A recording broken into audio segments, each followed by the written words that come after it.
அனைவர்கள் மீதும் சாந்தியும் சமாதானமும் உண்டாவதாக. நெற்றிக்கண் திறப்பின் குற்றம் குற்றமே என்பார்கள். அதுபோல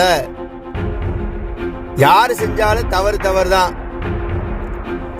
இந்திய விரும்பி கத்துக்கிற பட்சத்தில் அதை கட்டாயமா திணிக்கிற கும்பலிடம் இருந்து நாம் பாதுகாப்பு தேடுவதற்காக நாம் ஒருங்கிணைந்து அந்த திணிப்பை எதிர்ப்பதில் எந்தவித மாற்று கருத்தும் இல்லை.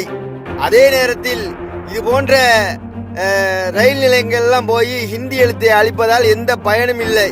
அவர்கள் ஒரு தவறுகள் செய்தால் அதே தவறை நாமும் செய்தால் அவர்களுக்கும் நமக்கும் எந்த வித்தியாசம் இல்லாமல் போயிடும்.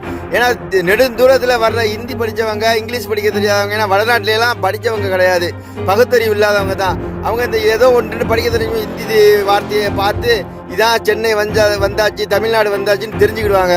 அதனால இது ஒரு சைன் போர்டு தான். இதை போய் அழிக்க வேண்டிய